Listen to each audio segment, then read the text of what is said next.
Hi, I'm your host Satwan, and welcome to this episode with Heidi Hunter from IDology. Before you listen to the show, please note that the audio version of this podcast is available on the web.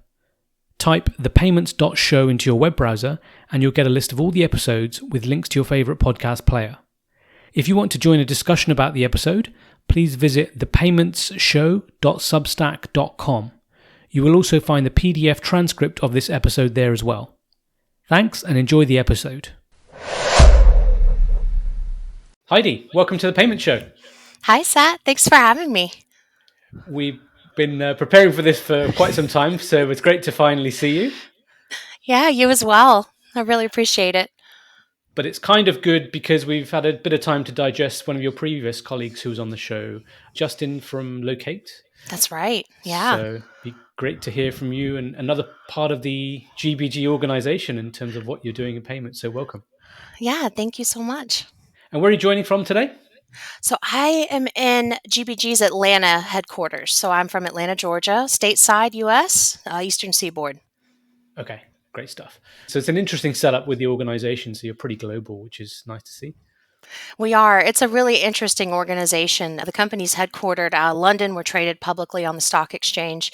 The company's made some really great acquisitions over the years. My colleague Justin comes through Locate, which was a location service, very, very adjacent to the work that we do in identity. I came from a software acquisition of a company called IDology, who provides identity verification services in over 35 different verticals, very similar to GBG's UK business. So we're very comparable in the types of offerings that we provide, and collectively we provide the ability to verify any individual globally in the world through some method of verification. Okay, great. Well, actually, it kind of nicely introduces to what you guys do. And I liked your tagline, which is nice and simple on your LinkedIn profile company page, actually. You said, IDology provides solutions to drive revenue by removing friction and fighting fraud. So I liked that it was very simple and straight to the point.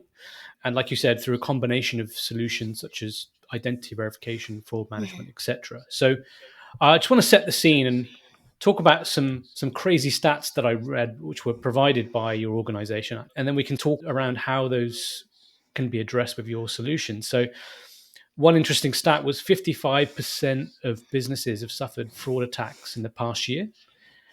And that was from the Global State of Digital Identity report. Mm-hmm. And then there's another stat that says 83% of businesses are seeing multiple data breaches over the same period of time. And that was from your own organization's report. Mm-hmm. And we've all been subject to data breaches. I think I get so many emails from my password manager saying, oh, this has been involved in a breach. That's on the dark web. This is out there. So yeah, it'd be great to sort of understand, how your solutions sort of even attempt to sort of address these problems, because you're the chief product officer at IDology. So I guess you can see the whole suite of everything you offer and explain where they fit in. Yeah, that's exactly right. So they are some troubling stats. And if I'm honest, I think they are I think they're likely worse than that, because I think oftentimes, in a large organization, you find these things out after the fact, right? A lot of times data has a sense of curing, right? Almost like a salted meat where you find out later. And the attacks now are so sophisticated. These guys have gone from there's different types of plays. There's fraud plays that are, heavily digitized, bot level activity. They just spam a system, whether it's, they're going to have different types of gains. They're trying to find a weak, vulnerable point to pull data out, whether it's spamming an organization because there's some type of incentive like a kickback, in the gaming market, you might hear like you get a player bonus for making a bet over a certain level, retail. I mean, these guys will do anything. So there's brute force types attacks. But I think the most shocking thing for me over the last 4 to 5 years has been this immersion of the long strategy, where these guys are actually willing to create culture and cure identities over a period of time and build a worthiness level of them financially. And then they'll utilize that and just bastardize it across different financial services providers for the gains that they want to make. So from our perspective, right, everything, if you're going to drive a low friction experience, the best thing to do is relative to that is to really try to leverage technology to your benefit the best way that you can. And I think we're in a very interesting time in the world where things are so heavily digitized. Everything is Amazon like checkouts, right? You want things quickly. There's a lot of information. The internet's made it so that if you're looking for a particular type of financial product, there's 1,000 options, right? And digitization, I think it had begun prior to COVID, but COVID just absolutely rapidized all of that, right? Because the types of interactions you could have in person were greatly limited to almost non-existent. So people that were holdouts on tech, adopting tech as a consumer, suddenly had to take the digital path. And now that they're able to actually use these solutions, they've become accustomed to that. So from their perspective, right, I feel like it's a crowded market. There's a lot of options. It's easy to get information. And so consumers are looking for a really great experience, right? With technology can bring you those types of things. And on the fraudster side, there's more opportunities than ever because there's just an abundance of these things out there. So from our perspective, our solutions are heavily baked into technology and the utilization of great tech that's available, but also data and information. So in order to go a low friction path, you want to collect the right amount of data. And I tell people that a lot. We need to collect the right information. We shouldn't collect data we don't need. But our solutions are built around taking different information about an identity. So you've got the core pieces, which is always name, address, date of birth. Here in the States, you've got this, SSN. In Canada, that might be the SIN. In Mexico, it's the CURP. But taking those attributes and verifying them for the purposes of meeting some level of compliance, right? So our tech can deliver that. But that's not sufficient in this world in order to assert ownership of that identity, ownership of the device that it's on. You're going to need to look at that from many different aspects, right? You need to make sure that you're meeting compliance by verifying this person is legitimate, exists, they're not synthetic. But you also need to be able to assert some type of ownership of that data, which is very challenging to do in a non-present environment. So looking at things like the email that they registered with, the mobile number, do they have some kind of ownership of that? Looking even at things like their IP address, right, to try to get a sense of where the traffic's coming from, information about the device. Our solution will factor out to those different data points and pull back as much data as it can. It generates information that then can be run through decision matrices to come with the next step type of outcome. So can they be onboarded cleanly? Do they need to do some type of deeper authentication, whether that be here in the States, we've got a concept of knowledge-based authentication. There's some places where that's applicable. Doc verification can also be part of this process, right? So scanning of a photo ID. But by leveraging that tech, you're able to really get into the detail of the data you've been given, the data you've been able to collect by, the mobile device and what's going on around it. And you can get a really good sense that, yes, this really is Heidi in Atlanta on a mobile number that she's owned for 12 years. She's safe to transact, right? Versus, yes, this is Heidi's data and it's clean, but it's coming from maybe California. Heidi's never been in California. She's on a mobile number that's a voice over IP, right? So when you start pulling all these different informational points together, you can get a really clear picture of who you're actually transacting with. And what's great about leveraging tech in this manner from our perspective is that when you do this, you don't need to take some of the antiquated paths we've got here in the US to start onboarding, right? You can offer that great, easy check-in experience because from the consumer's perspective, they've entered 6 pieces of data, right?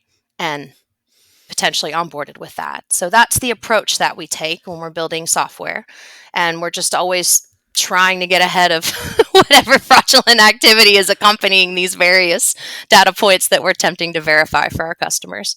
You made me smile when you said all the various pieces of data to make onboarding better, because we've all been there where you feel like a criminal. It's 15 minutes, right? Yeah. Submit, send, right? I can't tell you how many thousands of dollars I've not spent because I just thought, I just can't be bothered with this, especially on a mobile Absolutely. device. Yeah, absolutely. You're looking for something that's quick and expedient, right? And if you think about, traditional banking, it was such a stepped process, and it didn't matter if you were, if you provided valid data and there was no risk, you were still going to run through that full onboarding process. But if compliance doesn't dictate you need to do those things, right, you should be looking for opportunities to offer that sleeker experience. Because again, in this crowded market where there's a lot of fraud, the tried and true methods we've been using to onboard consumers over the last 15 to 20 years, they're not secure enough, for one, because they don't go into the right kind of detail to prevent the fraud that's happening. But in a crowded market where you've got, there's things like neobanking and the non-traditional banking that offers all these different kinds of incentives. If you're going to stay relevant in the market, you want to leverage tech to your advantage, right? Because then what you can do, you're not only bolstering your ability to prevent fraud, you're also competing in a crowded space where, again, that digitized experience has got to be, for lack of a better word, sexy, right? In order to attract that consumer, but then keep them as a customer.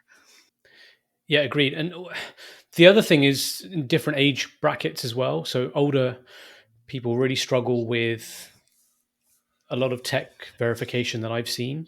Mm-hmm. Younger people obviously are much more adept at it and faster. So there's a big variable there, because I did see in the research from your company, often the people who suffer the most from things like synthetic identity fraud, for example, and if anyone listening doesn't know what that is where you make up a person from different pieces of information from different people. And so your research showed that vulnerable people are more susceptible to this, including the young, the elderly, and deceased people as well. So there's just so many variables I could talk about in this episode. We could probably talk for 3 hours, but Yeah, that's a big one. it is. And it's a big challenge. I think the thing that I have found very striking about it is there's, as an organization, and I'm a customer of some large banks and also a credit union that's local, right, for different reasons. I see them attempting to educate consumers about what to do and not to do, right? You've got people like Brian Krebs. Locally for me, there's a really great guy, Clark Howard, who I subscribe to, and I've subscribed my grandmother to because she's 95. Her Facebook gets hacked every other week. Bless her heart, right? Like, and I think everybody is trying to help educate, but that you're not going to solve that problem as a business, right? The best thing that you can do is build the appropriate levers to protect yourself from being taken in by those types of scams. But the synthetic problem is very pervasive because while it is a longer strategy set, in order to do that, you have to be willing to take the time to build that profile to a level of richness, which oddly enough, what we will see is people do things like actually open different kinds of accounts, credit accounts on them, low limit, instant access, and then they'll sit there and actually use them and pay the bills for a while to grow. And as the credit gets better and better, then it's ripe to be used for taking advantage of businesses, right? And there's just, it's going to be challenging, I think, for any organization to thwart consumers from allowing that to happen, right? Because they're doing that data collection by spamming kids, by spamming grown adults through SMS. They're doing it by sending, emails that are invalid. I mean, and myself in particular, I find myself to be front edge of tech. I'm very transparent with my kids about what's appropriate and what is not. I felt like we were very secure, but even in my own home, my kids mistakenly went to a website and were putting in information about our property. Now, thankfully, I saw it before, but what are you doing? We talk about this all the time, right? So it can happen. It's going to keep happening, right? So what you want to do is have tech capabilities in place that can filter that type of activity out, right? Because to your point, while there will be some richness to these type of identities, there's not going to be depth, right?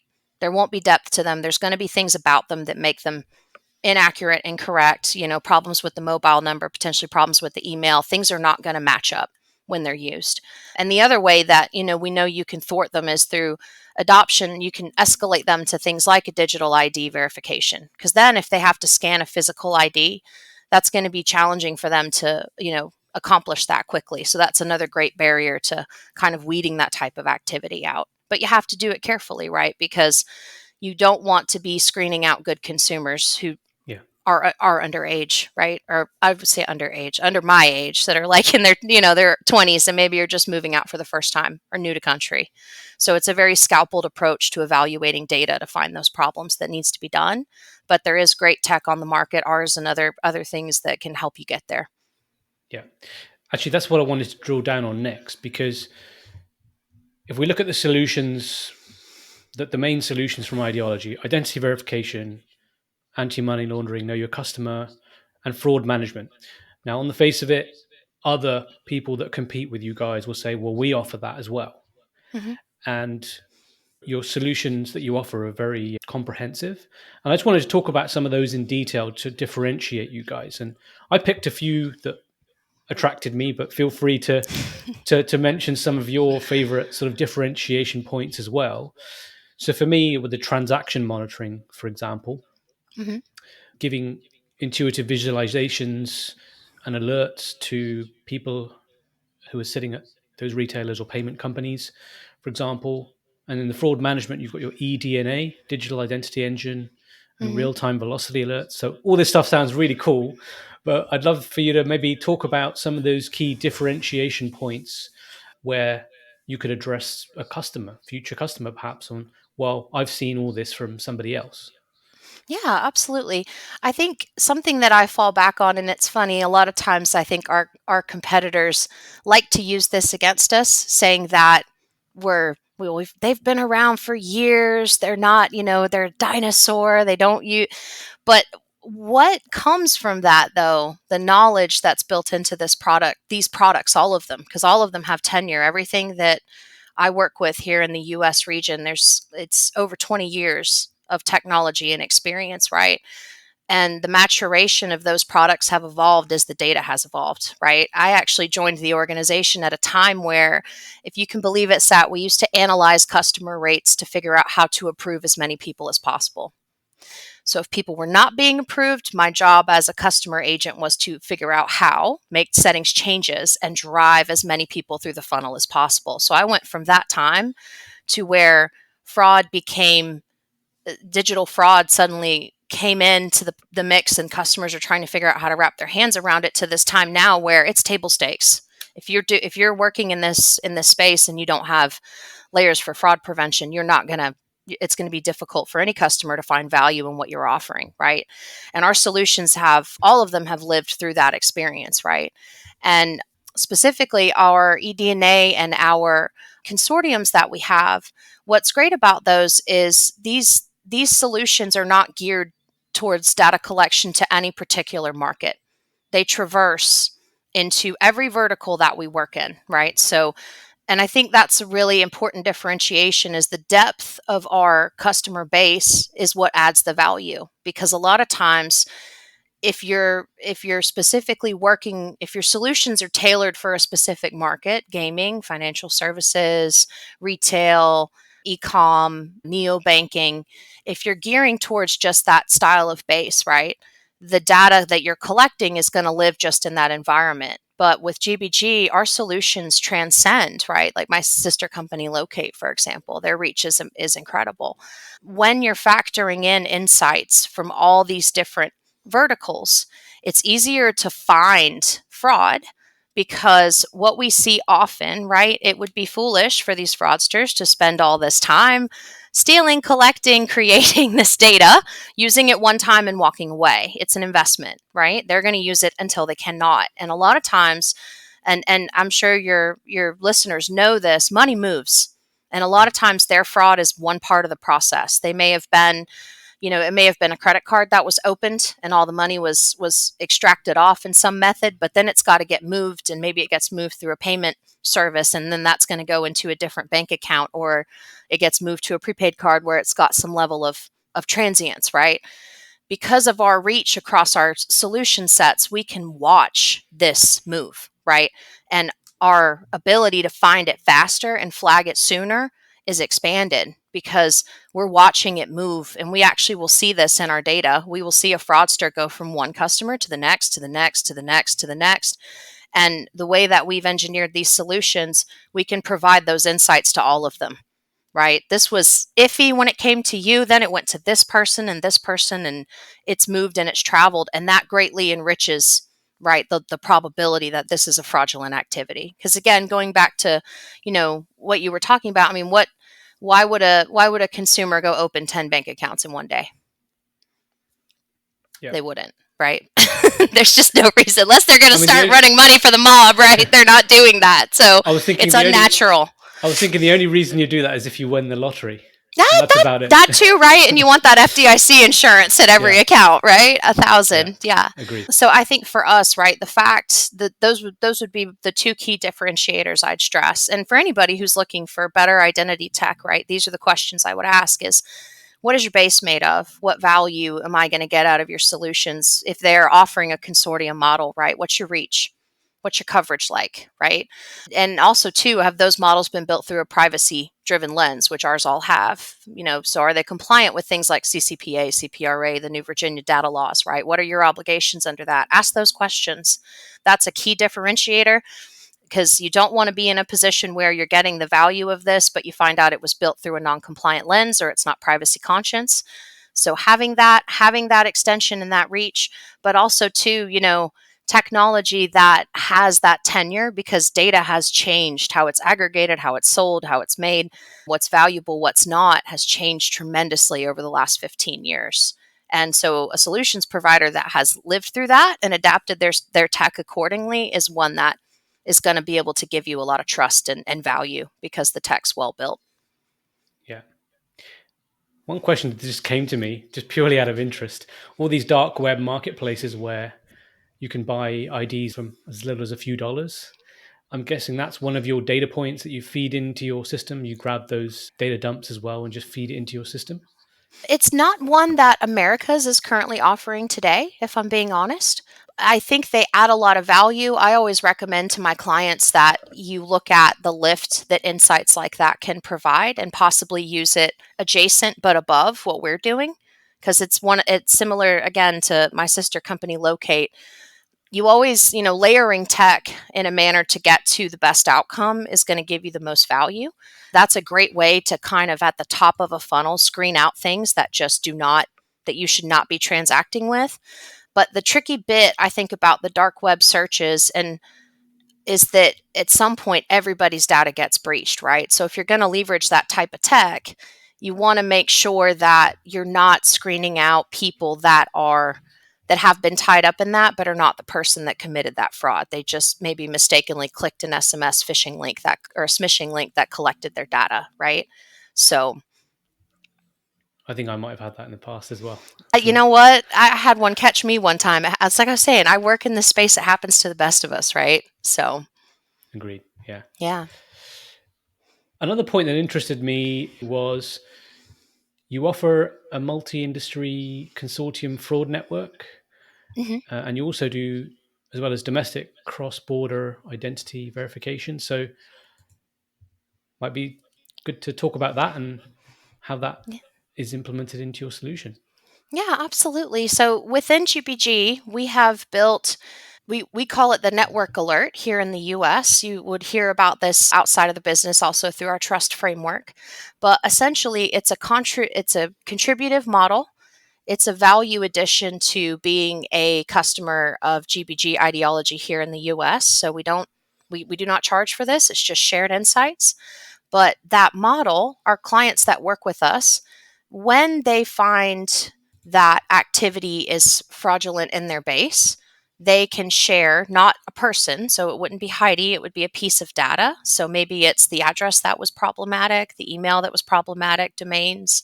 They share that information into the model, flagged as being associated with fraud with a reason.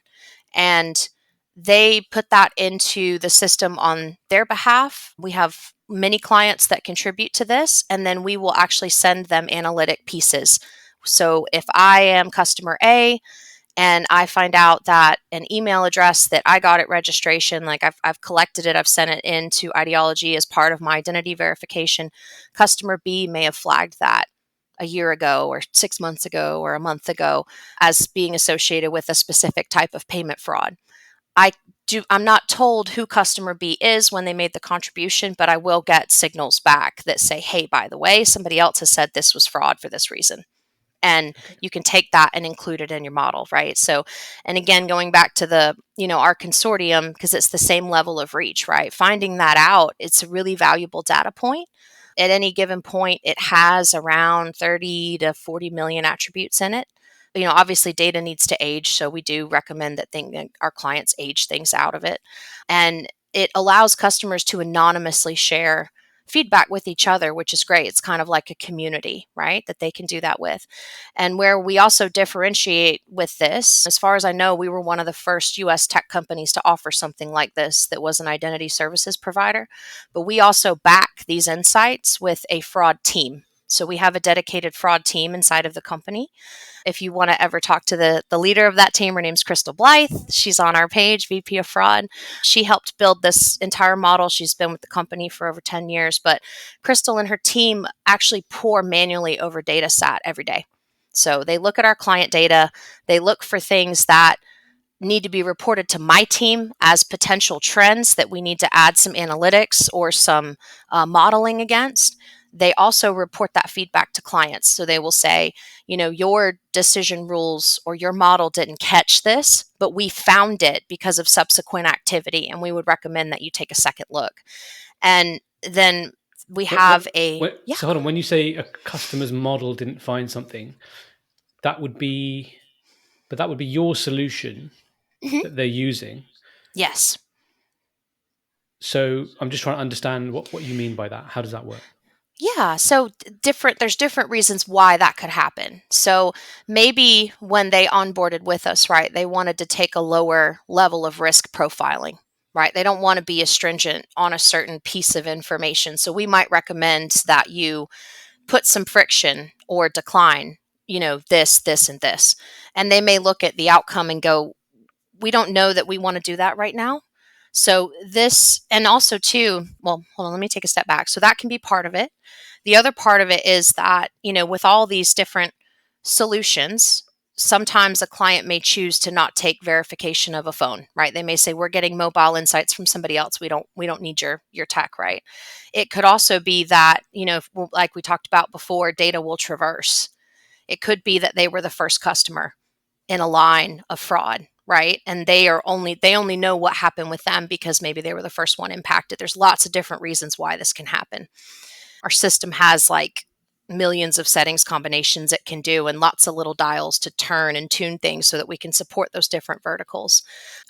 Her team, why they're so valuable is as the nature of data changes, and I can give you a cool example of this during COVID, but like as the nature of data changes, as the risk to the customer changes, that information is not static, it's dynamic. It's always shifting and changing.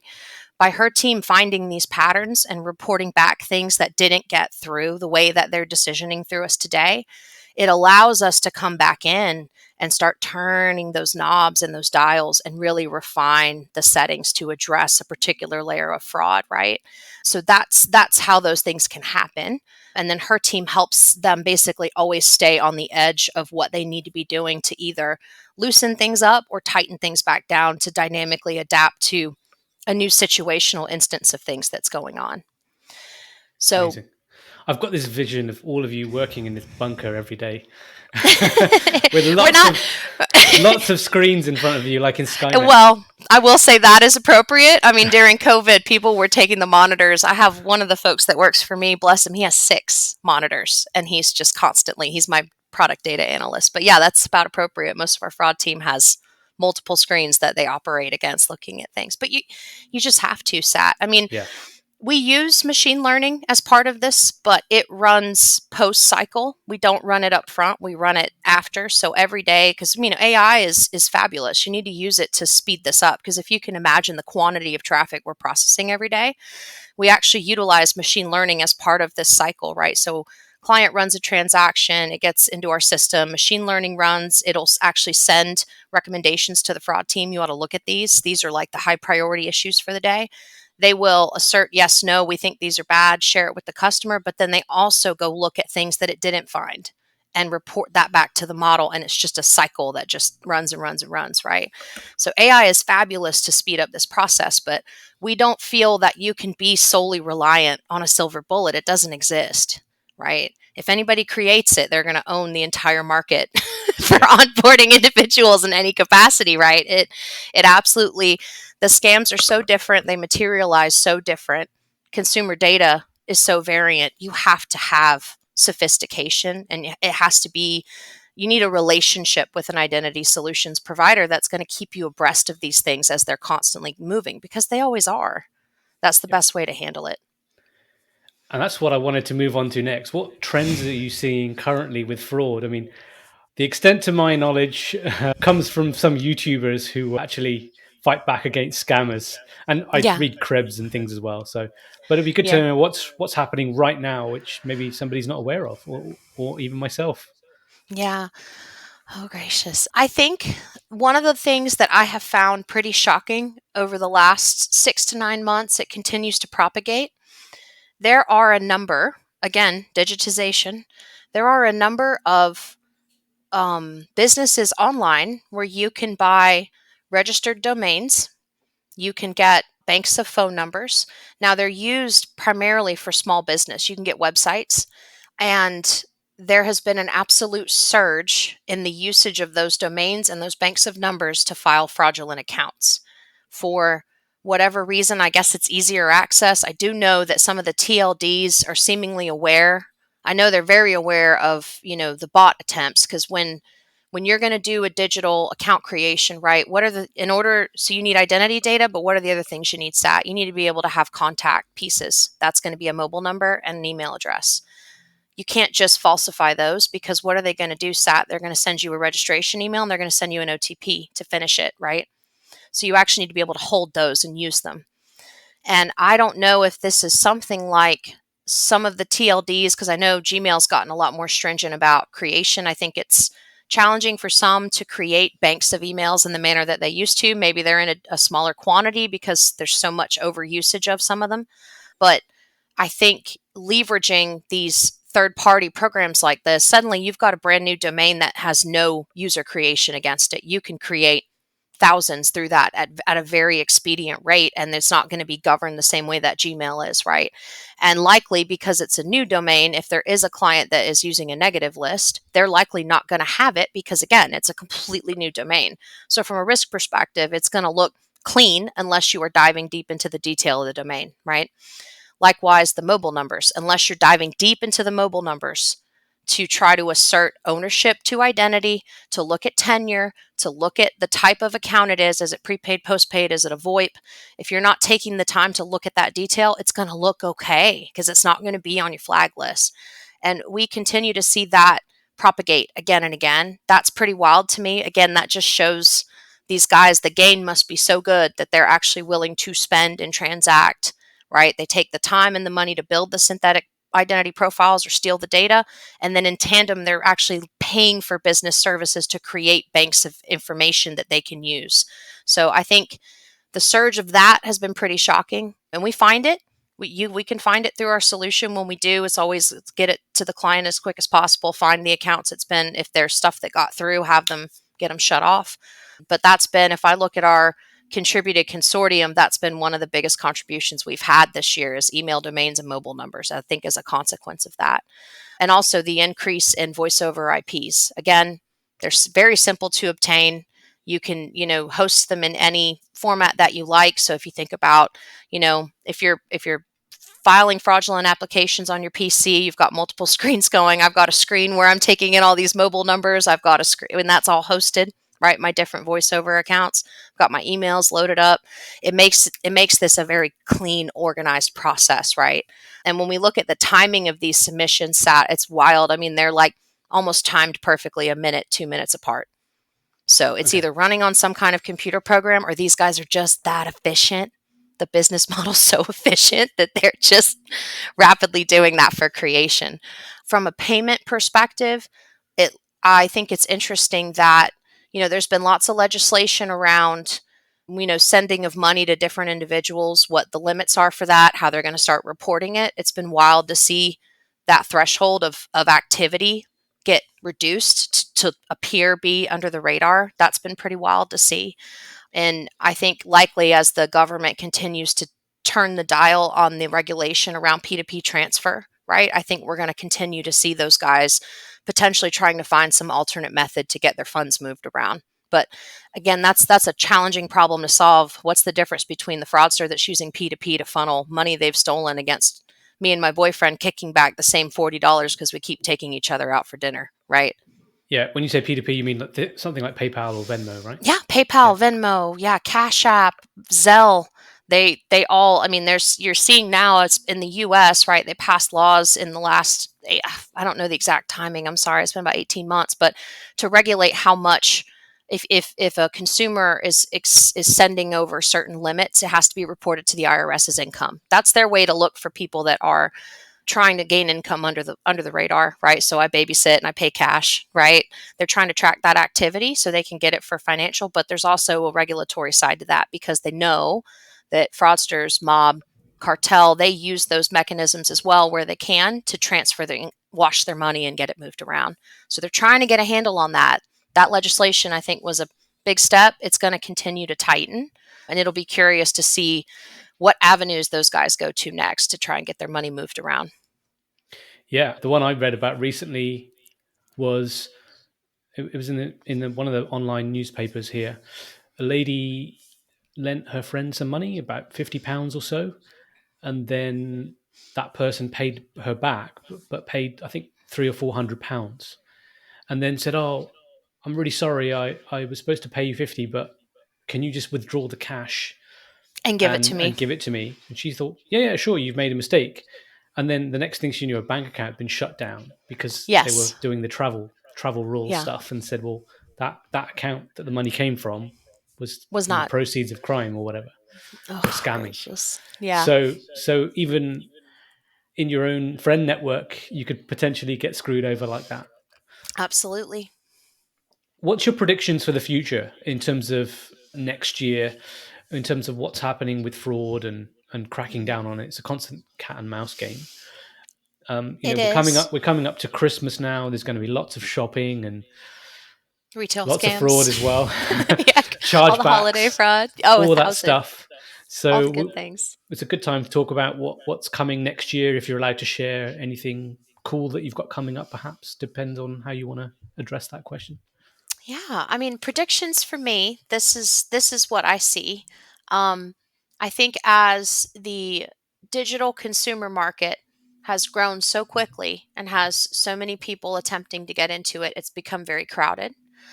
I believe that business verification in the US and it's specifically the small to medium business, there are very, very many independent contractors and small business owners in the US that still have a very heavily friction process. It's very challenging for them to get access to lines of credit.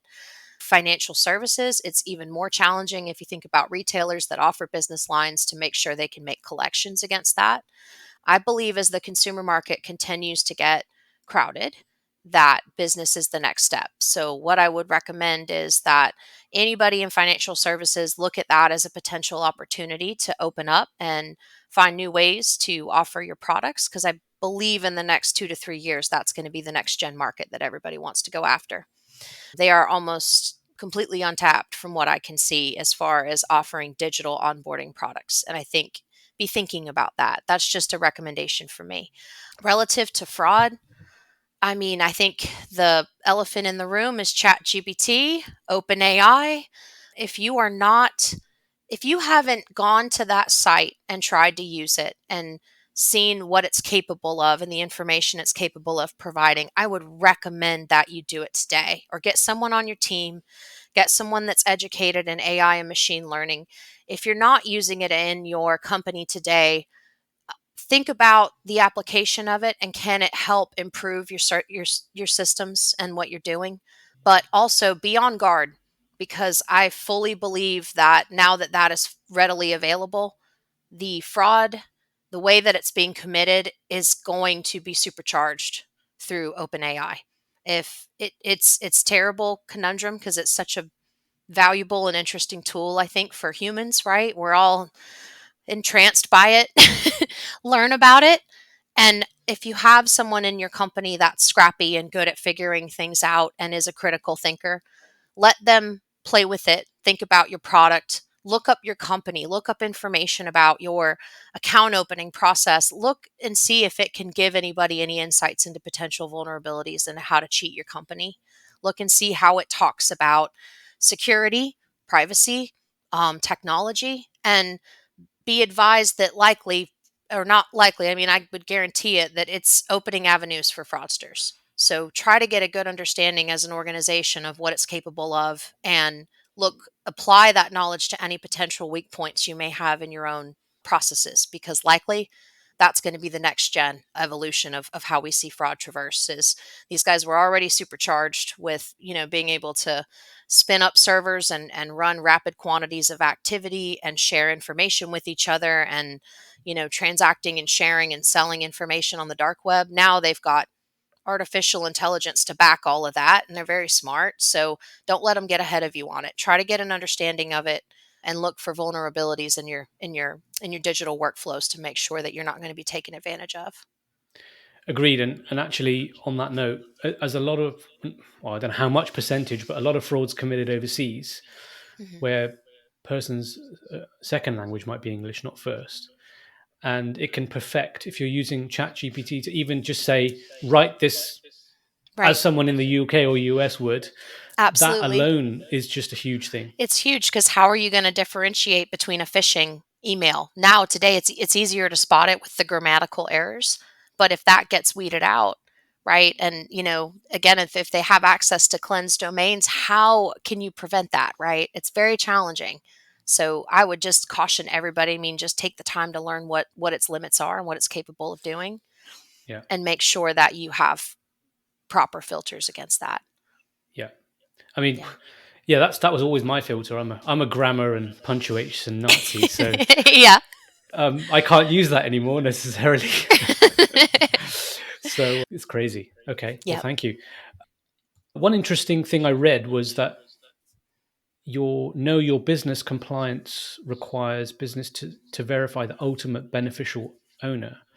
Maybe you could talk about that for a minute, just to Yeah. explain what that's all about.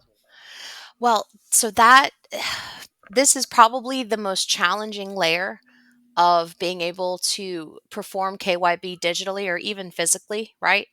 And in the US, it's not uncommon for the folks that you'd want to target in this area, right? My father's a great example. I'll give you one. He has been so readily challenged getting lines of credit so he does roofing. He owns a roofing organization, a roofing company. It has been so challenging for him to get lines of credit or bank accounts because he has multiple LLCs, right? One's in Florida, one's in South Carolina, one's in Georgia. I think he actually has two in South Carolina. But he also funds some general contracting house framing, right?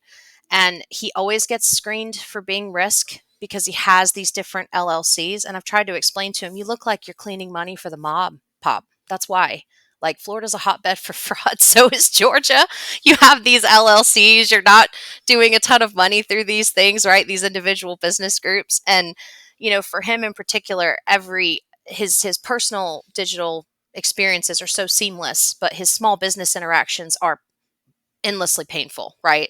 And add a lot of lag time to his projects when he needs to lean on, again, getting a line of credit at a warehouse to complete a roof job.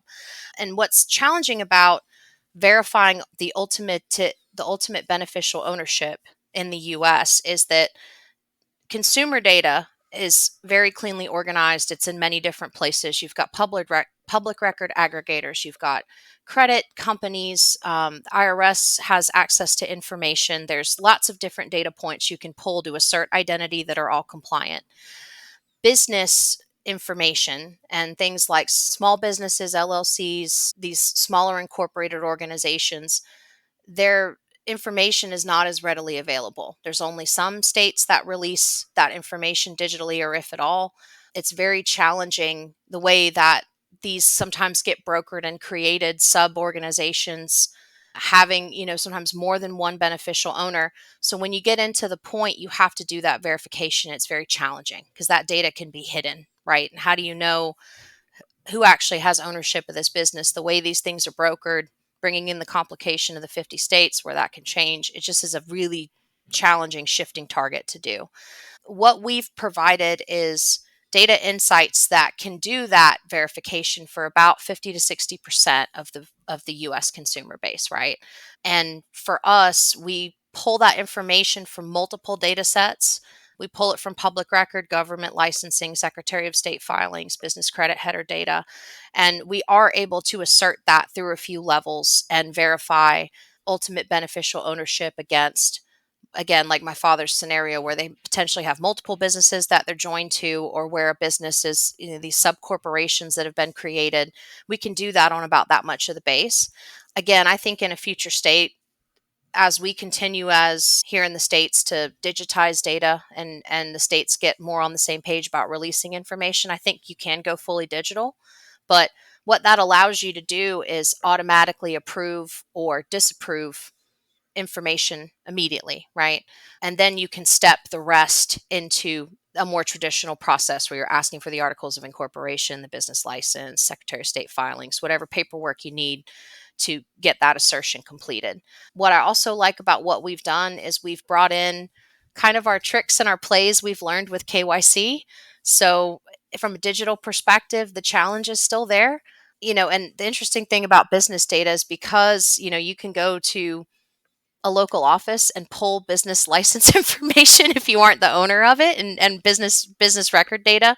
It makes it challenging to want to be able to, I think, sift out fraud from non-fraud, right? But we find that there's the same type of challenges. So being able to look at a property and see if the address that they've given is a commercial or a non-commercial. That's one of the ways we've integrated our solution set with Locate, right? Because our sister company Locate knows if something's a CMRA or a residential address. So can we bring that into the play here and see, did they actually give you a commercial address for the filing? And is that the same one that's on the paperwork, right? Looking to see if that property is vacant. Have there been any bankruptcy filings against the judgment, right? Going and looking at some of the historical data that's around what they've given. Is it a mobile number? Is it issued? Is it a corporate mobile number? Or is it a personal, right? Does it have any assertion to the owner? There's great ways that data can enhance the UBO verification beyond just confirming it. It's also looking for potentially fraudulent scenarios in that as well. So from our perspective, that's what we've brought together. Is we went and found some really great data. We had some great data, and we've built a solution set that tries to give you as much information about the business data that you've collected as you can as part of your SMB onboarding. Or, we have people that, like an interesting use case I had for it with a client I worked with, he has a series of check cashing locations. And in his case, about 10% of the traffic he got that came in the door was people cashing on behalf of a business. And he said, I'm only making $5 on these or so. Like, I don't want to, I don't need an enhanced check here. I just want some kind of insight if this business is legitimate or not, because I'm going to cash this and then I'm going to find out 2 weeks later, about 2% of the time, that it's not, right? This is a fake check. And given how challenging check fraud is, which we could probably have a whole conversation about that at some point, right, Sat? Well, just watch Catch Me if you can. Right, exactly. But through data, we're able to help him screen a fair amount of that stuff out, right? And so there's other applications for this other than just onboarding, right? But again, that's data coming in at a great rate with a great solution to help prevent him from dealing with this, where again, it's a smaller amount of his business, it's still making money, but in every region he was challenged by that and had a pretty decent fraud rate he was having to deal with. And this was a great application of technology to help close that gap up. Yeah. I'm glad I asked that question now, because in the UK, you probably heard of Companies House in the UK. Yes. Where businesses are registered. And articles started coming out, from what I've seen last year, where random people overseas are registering companies in the UK for addresses they don't know, they've never been to, they don't know these people, they're just picking addresses out of the address book because they would have seen a vulnerability there, or lack of checks. Absolutely. So you're putting all that together to counter it. So, okay, great. Glad I asked that question. Thank you. Thank you. Getting towards the end, I'd like to ask you in terms of how customers can engage with you, because you guys work with all sorts of industries. I'm just going to read out a few here. You 4,000 plus customers. finance, banking, fintech, which you mentioned already. You work with government and border control, retail, travel, automotive, a whole bunch of things. So, what's the best way for a business to engage with you? And by the looks of things, no matter what industry they're in. Yeah, absolutely. So you can always go to our website, and we have some really great content around. We publish annual studies around fraud. We do that locally in US. Again, we mentioned our global state of identity, which our parent company publishes. There's just some really great insights on there if you want to get some fraud playbooks and some insights into our company. But on that, there's also a contact us form, which will connect you with our organization, our sales team, and they're always happy to show you what we're working on, give you a demo of our solution, see if we might be a good fit for you. I am also available on LinkedIn.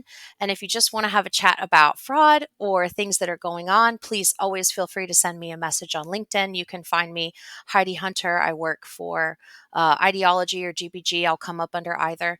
Please feel free to give me a chat. I love when people say hi. Even if you want to challenge my thought line for this, I greatly welcome it. So please feel free to give me a message, and I'm always happy to make a warm introduction to anybody in the company who might be valuable to you, or just talk to you about fraud and product.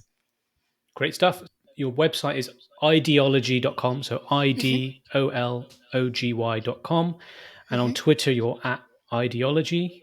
And do you provide demos, and do you have any events coming up where people can meet you folks? We're actually getting to the end of what we would call trade show season here in the US. But we are always at places like G2E, the gaming conference. We're at Money 2020. So you can always find us there. We go to a lot of lending events, events, FinTech Nexus. We're at all the shows like this across the states. So likely you will find us at one of the key financial services or fintech shows always, or other conventions. I think given we're at the end of that season, we don't have anything that I'd say is upcoming. Likely in the spring, we'll start kicking back off, going to things again. We, oh goodness, what was the other question you Oh, asked me? What do we um, have available? Oh, in terms of demos. demos, yeah. Yeah, absolutely. Because you Yes. mentioned you mentioned you've got lots of great information on your website, but Mhm. a lot of people watch videos and audio and podcasts now. So what do you have available there? We do have some links on there that walk you through how we like to approach digital onboarding through things like orchestration and fraud prevention, and the value of, leveraging technology to give great consumer experiences. So you can find some great video links on there to kind of get a sense of that ideology experience and some of the products that we offer as well. Thank you so Mhm. much. And I'm going to finish off with a fun question. I always like to know what people are reading or watching or learning about at the moment. I just bought Arnold Schwarzenegger's new book. I think it's called Be Useful. So I'm looking forward to getting stuck into that. Oh, what's I've that? I've got it right here. Devil in the White City. I love historical novels of any kind, so I am always Okay. reading. Like, my one of my favorite books is Benjamin Franklin's autobiography. I read it at least once a year. I think it's fabulous. So this is Eric Larson. I'm a big fan of his. He has another one that's about the Tesla and Einstein Edison situation, but he basically, it's not historical fiction, it's very factual, but it's just things that you've never heard about. So there was actually a serial killer at the 1880 Chicago World's Fair. So this is a very interesting story about the dichotomy between the guys that put this event together and how challenging it was, and how there was a serial killer making his way through that, which I had never heard about that aspect, right? I've heard about the World's Fair a lot. One of my favorite movies is Meet Me in St. Louis, which is all about, the World's Fair, but this Okay. has been pretty tremendous. And likely, since Christmas is coming up, I will be rereading Charles Dickens' A Christmas Carol, because I just think it's one of the best books ever written. So, Nice. Thank you so yeah. much. Well, give me some work to do. I haven't seen that movie that you mentioned either. Oh, it's so good. I'll send you a link. You can find it What's it on called? St. Netflix. Louis? What? Meet Me in St. Louis. Okay. All Yeah. right. Well, I'll definitely watch that over Christmas. hmm It's very, very good. It has the lady who was in Oz. Oh my gosh, The Wizard of Oz. And I'm missing her name now, but it'll come to me after we hang up. But yes, Yeah. yep. It was made in the 40s. It's a great movie. Fantastic. Mhm. Great. Well, thank you so much, Heidi. I really appreciate that. Thanks, We're Seth. almost at the hour on the dot. I know we could have talked for ages. This is a huge topic. So you're welcome Yeah, back whenever you want to in future if you can handle it. I love it. Right. so so thanks a lot and enjoy the rest of your week. Thank you, Sat. You too.